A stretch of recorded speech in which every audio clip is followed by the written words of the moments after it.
दोस्तों, प्रस्तुत है मुंशी प्रेमचंद जी द्वारा होली पर दिए गए अनमोल उपहारों में से उनकी एक और कहानी, होली का उपहार। तो चलिए कहानी शुरू करते हैं। मेकू लाल अमरकांत के घर शतरंज खेलने आए तो देखा वह कहीं बाहर जाने की तैयारी कर रहे हैं।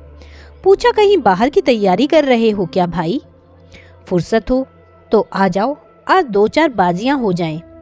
अमरकांत ने संदूक में आईना कंघी रखते हुए कहा, नहीं भाई, आज तो बिल्कुल फुर्सत नहीं है। कल जरा ससुराल जा रहा हूँ, सामान आमान ठीक कर रहा हूँ।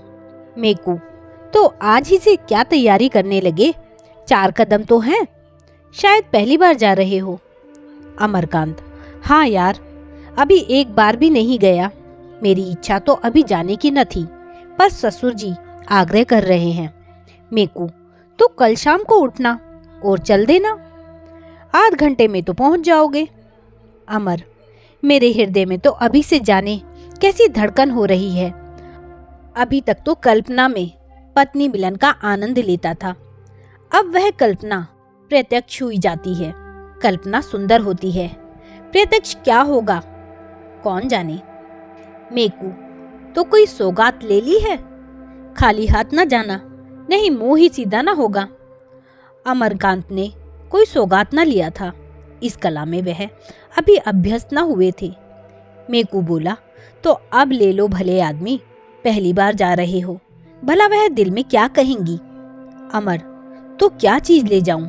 मुझे तो इसका ख्याल ही नहीं आया।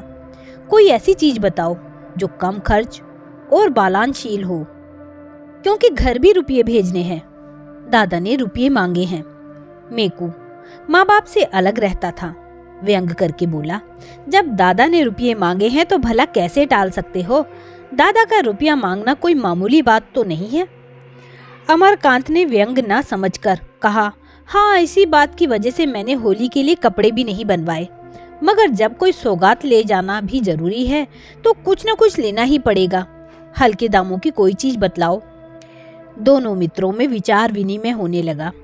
विषय बड़े ही महत्व का था, उसी आधार पर भावी दाम्पत्य जीवन सुखमय और इसके प्रतिकूल हो सकता था।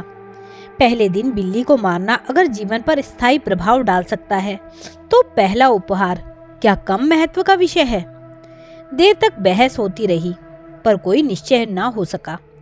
उसी वक्त एक पारसी महिला एक नए फैशन की साड़ी पहने हुए मोटर पर निकल गई। मेकू लाल ने कहा, अगर ऐसी एक साड़ी ले लो तो वह जरूर खुश हो जाए। कितना सूफियाना रंग है और वजह कितनी निराली, मेरी आंखों में तो जैसे बस गई। हाशिम की दुकान से ले लो, 25 रुपए में आ जाएगी। अमरकांत भी उस साड़ी पर मुग्ध हो रहा था। वधु यह साड़ी देखकर कितनी प्रसन्न होगी, उसके गोरे रंग पर यह कितना खिलेगा, वह इसी कल्पना में मग्न था। बोला, हाँ यार, पसंद तो मुझे भी है, लेकिन हाशिम की दुकान पर तो पिकेटिंग हो रही है।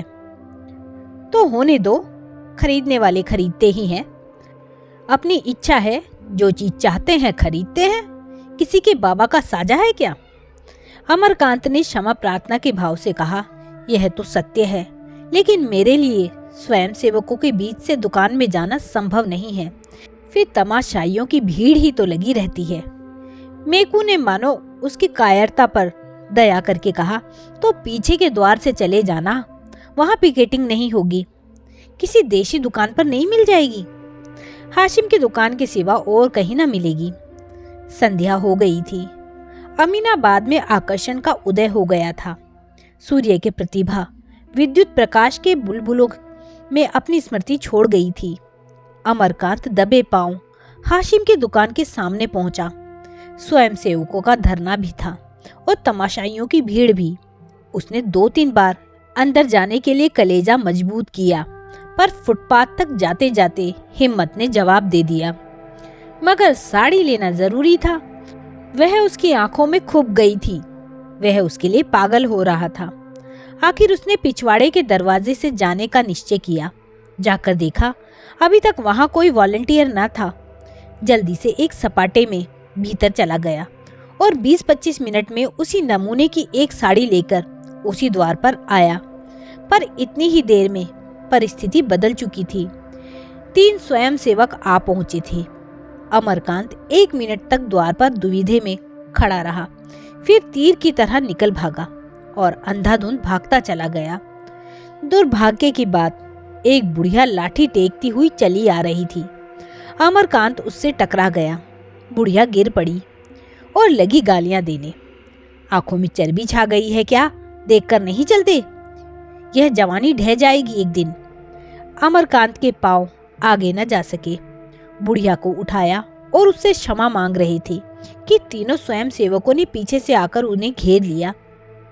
एक स्वयंसेवक ने साड़ी के पैकेट पर हाथ रखते हुए कहा, बिल्लाती कपड़ा ले जाए का हुक्म नहीं ना? बुलाईती है तो सुनत नहीं हो। दूसरा बोला, आप तो ऐसे भागे जैसे कोई चोर भागे। तीसरा, हजारन मनई पकड़ पकड़ कई जेल में भरा जाता ही। देश में आग लगी है, इनका मन बिल्लाती माल से नहीं भरा।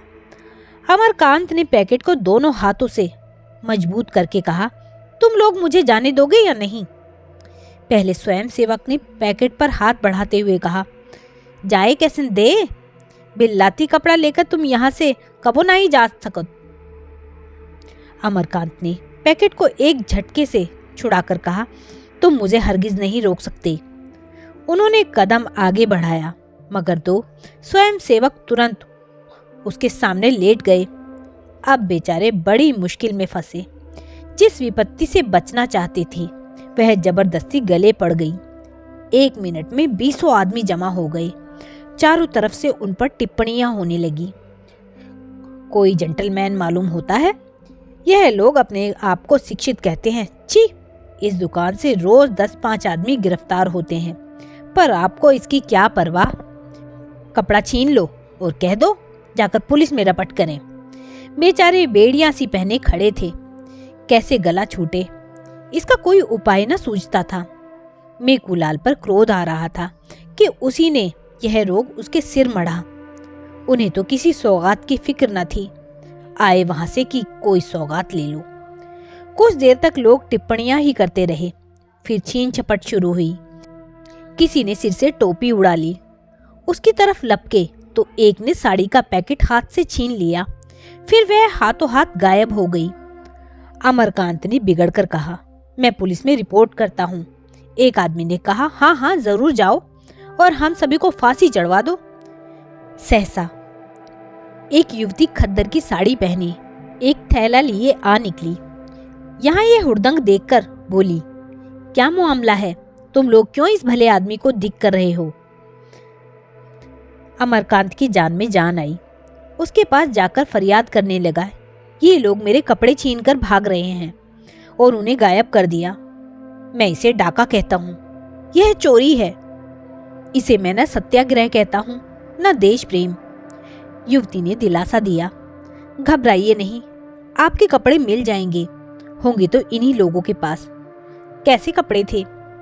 एक स्वयंसेवक बोला, बहन जी, इन्होंने हाशिम की दुकान से कपड़े लिए हैं। युवती, किसी की दुकान से लिए हों, तुम्हें उनके हाथ से कपड़े छीनने का कोई अधिकार नहीं है। आपके कपड़े वापस ला दो। किसके पास हैं? एक क्षण में अमरकांत की साड़ी जैसे हाथों हाथ गई थी वैसे ही हाथों हाथ वापस आ गई। जरा देर में भीड़ भी गायब हो गई। स्वयंसेवक भी चले गए। अमरकांत ने युवती को धन्यवाद देते हुए कहा, आप इस समय ना आई होती तो इन लोगों ने धोती तो गायब ही कर दी थी। शायद मेरी खबर भी लेते। युवती ने सरल भर्त्सना के भाव से कहा, जनसंपत्ति का लिहाज सभी को करना पड़ता है, मगर आपने इस दुकान से कपड़े लिए ही क्यों? जब आप देख रहे हैं कि वहां हमारे ऊपर कितना अत्याचार हो रहा है, फिर भी आप ना माने। जो लोग समझकर भी नहीं समझते उन्हें कैसे कोई समझाए? अमरकांत इस समय लज्जित हो गए और अपने मित्रों में बैठकर वे जो स्वेच्छा के राग अलापा करते थे वह भूल गए। बोले, मैंने अपने लिए नहीं खरीदे हैं, एक महिला की फरमाइश थी इसलिए मजबूर था। उन महिला को आपने समझाया नहीं? आप समझाती तो शायद समझ पाती, मेरे समझाने से तो न समझी। कभी अवसर मिला तो जरूर समझाने की चेष्टा करूंगी। पुरुषों की नकेल महिलाओं के हाथ में है। आप किस मोहल्ले में रहते हैं? स्वादगंज में। शुभ नाम? अमरकांत। युवती ने तुरंत जरा सा घूंघट खींच लिया और सिर झुकाकर संकोच और स्नेह से भरे स्वर में बोली, आपकी पत्नी तो आपके घर में नहीं है, उसने फरमाइश कैसे की? अमरकांत ने चकित होकर पूछा, आप किस मोहल्ले में रहती हैं? घसियारी मंडी। आपका नाम? सुखदा देवी तो नहीं है? हो सकता है इस नाम की कई स्त्रियां हों। आपके पिता का नाम? ज्वाला दत्त जी है। उस नाम के भी कई आदमी हो सकते हैं। अमरकांत ने जेब से दिया सलाई निकाली और वहीं सुखदा के सामने उस साड़ी को जला दिया। सुखदा ने कहा, आप कल आएंगे? अमरकांत ने अवरुद्ध कंठ से कहा, नहीं नहीं सुखदा, जब तक इसका प्रायश्चित न कर लूंगा न आऊंगा। सुखदा कुछ और कहने जा रही थी कि अमरकांत तेजी से कदम बढ़ाकर दूसरी तरफ चले गए। आज होली है, मगर आजादी के मतवालों के लिए न होली है न बसंत। हाशिम की दुकान पर आज भी पिकेटिंग हो रही है और तमाशाई आज भी जमा है।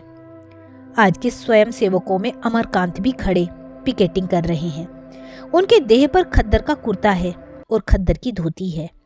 हाथ में तिरंगा झंडा लिए हैं। एक स्वयं सेवक ने कहा, पानीदारों को यूं बात लगती है, कल तुम क्या थे, आज क्या हो। सुखदा देवी ना आती तो बड़ी मुश्किल होती। अमरकांत ने कहा, मैं उनके लिए तुम लोगों को धन्यवाद देता हूं। नहीं, मैं आज यहां ना होता। आज तुम्हें ना आना चाहिए था। सुखदा बहन तो कहती थी, मैं आज उन्हें न जाने दूंगी। कल के अपमान के बाद अब मैं उन्हें मुंह दिखाने योग्य नहीं हूं। जब वह रमणी होकर इतना कर सकती हैं, तो हम तो हर तरह के कष्ट उठाने के लिए बने ही हैं, खासकर जब बाल बच्चों का भार सिर पर नहीं है। उसी वक्त पुलिस की लॉरी आई। एक सब इंस्पेक्टर उतरा और स्वयं सेवकों के पास आकर बोला, मैं तुम लोगों को गिरफ्तार करता हूं। वंदे मातरम की ध्वनि हुई। तमाशाइयों में कुछ हलचल हुई। लोग दो दो कदम और आगे बढ़ाए। स्वयं सेवकों ने दर्शकों को प्रणाम किया और मुस्कुराते हुए लॉरी में जा बैठे। अमरकांत सबसे आगे थे। लॉरी चलना ही चाहती थी कि सुखदा किसी तरह से दौड़ी हुई आई। उसके हाथ में एक पुष्पमाला थी। लॉरी का द्वार खुला था। उसने ऊपर चढ़कर वह अमरकांत के गले में डाल दी। आंखों से स्नेह और गर्व की दो बूंदें टपक पड़ी। लॉरी चली गई। यही होली थी, यही होली का आनंद मिलन था। उसी वक्त सुखदा दुकान पर खड़ी होकर बोली, विलायती कपड़े खरीदना और पहनना देशद्रोह है। तो दोस्तों, यह थी मुंशी प्रेमचंद की अनमोल कहानी, होली का उपहार। आपको कहानी कैसी लगी मुझे कमेंट करके ज़रूर बताइएगा। यदि आपको कहानी अच्छी लगी हो और मेरे द्वारा की हुई प्रस्तुति आपको पसंद आई हो तो कहानी को लाइक कीजिएगा, शेयर कीजिएगा। यदि चैनल पर नए हैं तो चैनल को सब्सक्राइब करना ना भूलिएगा। कहानी सुनने के लिए बहुत बहुत धन्यवाद।